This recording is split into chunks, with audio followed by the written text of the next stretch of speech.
In the quiet dawn of a Tuesday morning, Michael Chen, age 71, passed away in his apartment in downtown Seattle. His passing wasn't discovered until 2 days later, when concerned neighbors noticed the pile of untouched newspapers outside his door. Michael lived alone, gradually disconnecting from family and friends over the years, until in his final moments, there was no one to hold his hand, no one to say goodbye to. Are you aware of the small habits that can have a profound impact on your life as you age? Today, I'm sharing 6 life-altering lessons that many learn too late. These aren't just tips. They're crucial insights that could mean the difference between dying alone like Michael or spending your golden years surrounded by love and purpose.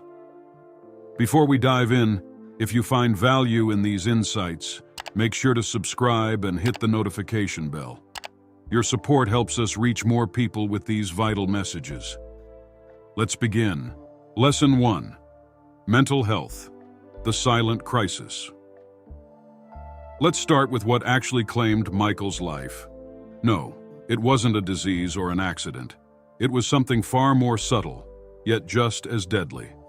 Mental health in our later years isn't just about keeping your mind sharp. It's about staying alive inside. This silent crisis affects millions of seniors, yet we often overlook its early warning signs until it's too late. Think about this morning. Did you wake up to silence? Did you feel that heavy weight of another day alone? You're not alone. Thousands of seniors wake up to that same silence every day. But here's what breaks my heart. It doesn't have to be this way. Let me share something that changed my understanding forever. Sarah, 76, transformed her entire life with one simple habit after losing her husband. "I was disappearing," she told me, her eyes bright with memory.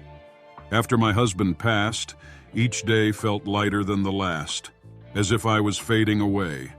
Then I started my daily joy journal. Every morning, Sarah writes down one memory to share with her family, through a call, a text, or a video message.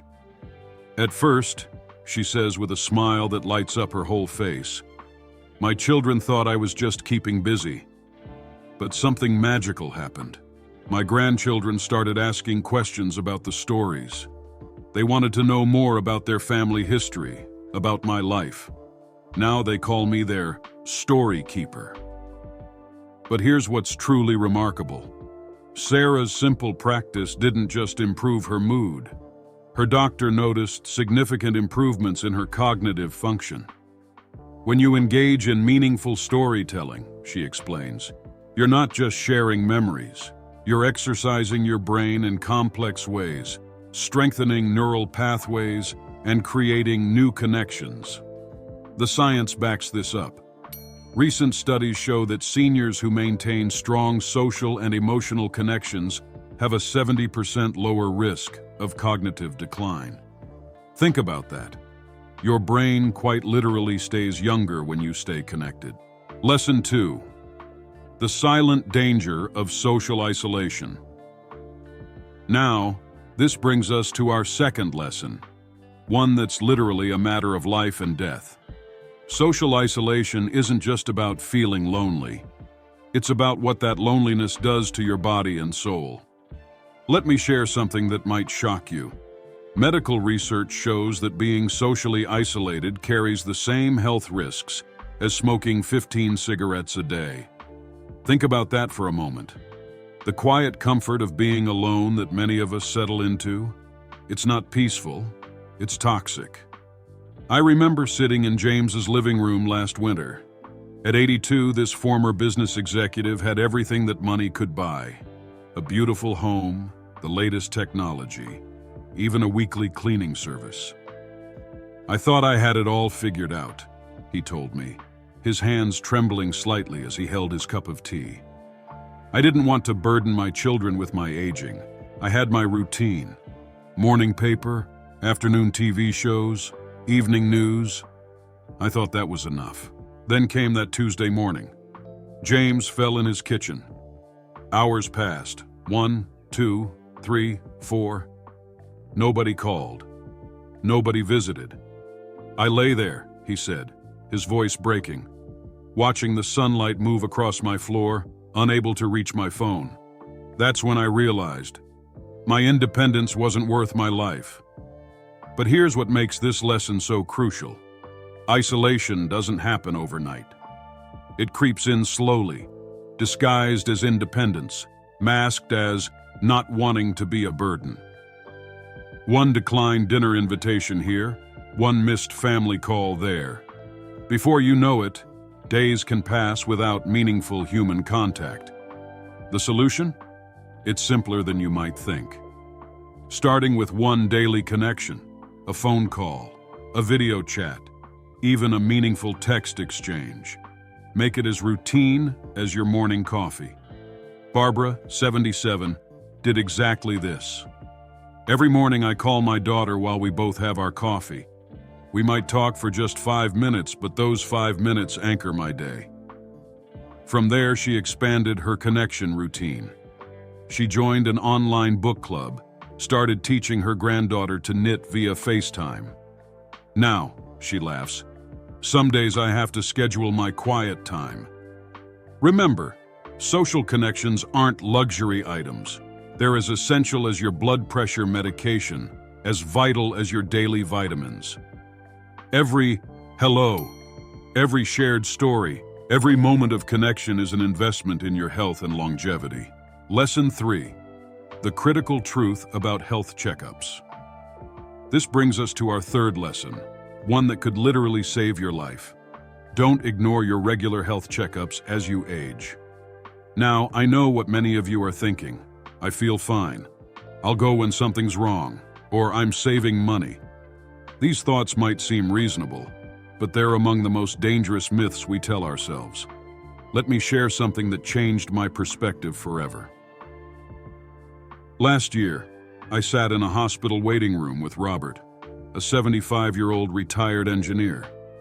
He'd always taken pride in his self-sufficiency, his logical approach to life. I had it all figured out, he told me, his voice barely above a whisper. I felt healthy, exercised regularly, ate well. I thought I was being smart by avoiding unnecessary doctor visits. But here's the shocking truth. Robert was sitting in that waiting room after collapsing at his grandson's birthday party. His undiagnosed diabetes had reached a critical point. You know what haunts me? He shared, his eyes filling with tears. Not the diagnosis. What haunts me is that I almost missed my grandson growing up because I was too stubborn to get regular checkups. Think about this. Your body at 70 is like a classic car that's covered thousands of miles. Would you drive a vintage Mustang for years without having a mechanic look under the hood? Of course not. Yet somehow, we convince ourselves that our bodies, far more complex than any car, don't need regular professional attention. Let me introduce you to Helen, whose story took a different turn. At 73, she never missed her quarterly checkups, even though her friends teased her for being overly cautious. During one routine visit, her doctor noticed slight changes in her blood work. Nothing dramatic, just small variations that didn't quite fit the pattern. Because of these regular checkups, they caught her thyroid condition early before it could affect her quality of life. Those regular appointments, Helen tells me now with a knowing smile, they're not just medical checkups. They're my insurance for more dance recitals with my granddaughter, more family dinners, more life to live fully. The solution is straightforward, but it requires commitment. Schedule regular checkups, even when you feel fine. Think of these visits as your insurance for more quality time with your loved ones, because that's what they really are, investments in your future moments with family. Lesson 4. The morning hours. A critical time now. Let's talk about something that happens every morning, something many of us get dangerously wrong. Don't exert yourself when you're hungry, especially during those early morning hours. This might sound simple, but it's a lesson that too many seniors learn through frightening experiences.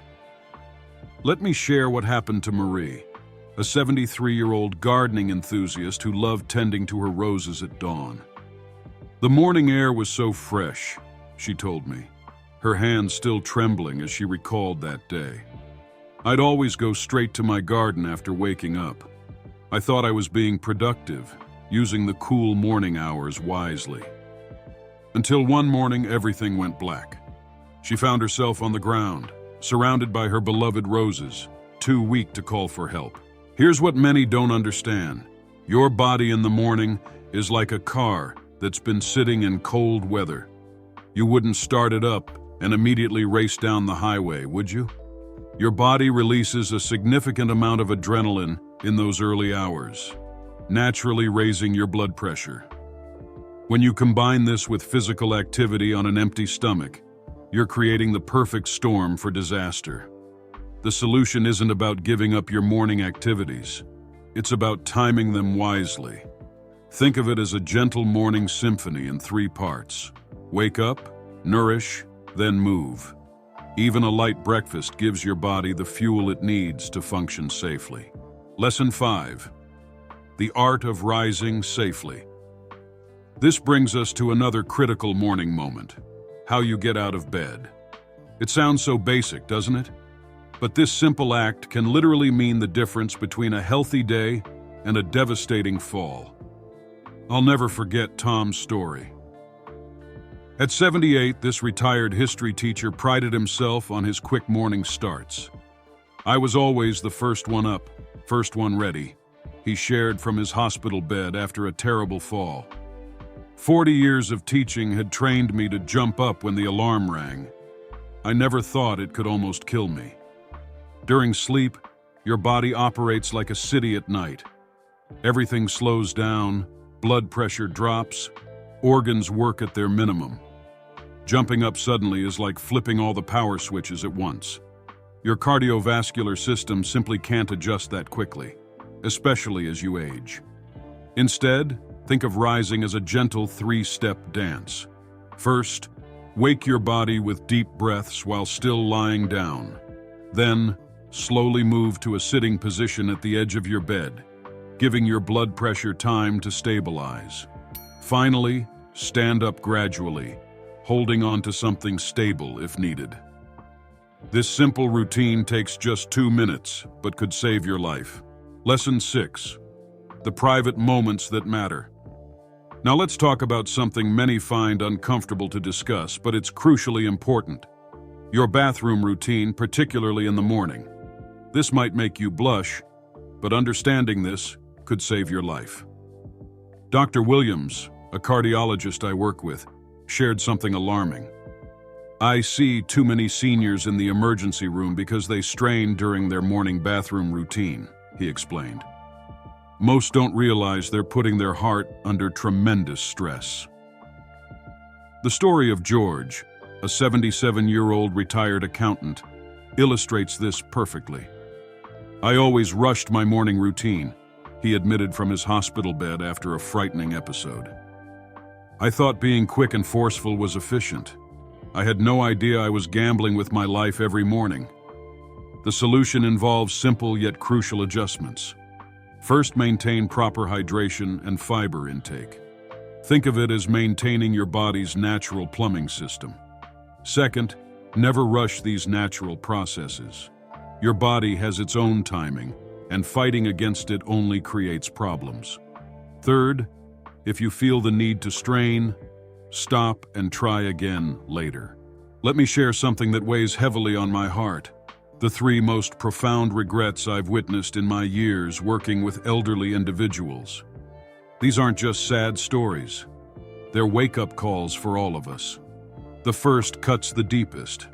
The regret of disconnection. Mary's words still haunt me. At 82, sitting alone in her pristine apartment, she whispered, "I thought I had time. I kept saying next weekend for those family dinners. Now my grandchildren are teenagers, and I'm a stranger to them." Each, maybe later, became a brick in the wall that now separates her from her family. The second regret isn't about what people lost. It's about what they never shared. Think about it. Every elderly person is a living library of experiences, wisdom, and family history. When they leave us without sharing these stories, it's like a precious book burning before it could be read. Your memories, your life lessons, your family recipes, they're priceless, but only if you share them. The third regret is perhaps the most painful, because it's the simplest to prevent: waiting too long to change. I knew I was becoming isolated, they tell me, eyes filled with regret. I knew I should take better care of myself. I just thought I had more time. But time isn't like money. You can't earn it back once it's spent. You're watching this right now, and that's no accident. You still have time to write a different story. Think about Michael Chen, whose story we started with. His empty apartment, his silent phone, his final days alone. This doesn't have to be your story. Your golden years can truly be golden, rich with connection, alive with purpose, filled with love. But it won't happen by chance. It happens through choices you can start making right now. Before you close this video, make one promise to yourself. Just one small change. It might be setting up that weekly video call with your grandchildren. It might be scheduling that checkup you've been putting off, or simply taking those extra 2 minutes to rise safely in the morning. If these lessons have touched your heart, if you see yourself or someone you love in these words, please share this video. Your simple click could save someone else from the silence that filled Michael's final days. Leave a comment below. Tell us the one change you're committing to today. Subscribe to join our community of wisdom and support. Together, we can make sure no more stories end like Michael's. Remember, it's never too late to start writing a different story for your life.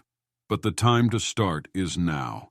Your future self and your family will thank you. Stay healthy, stay connected, and I'll see you in our next video.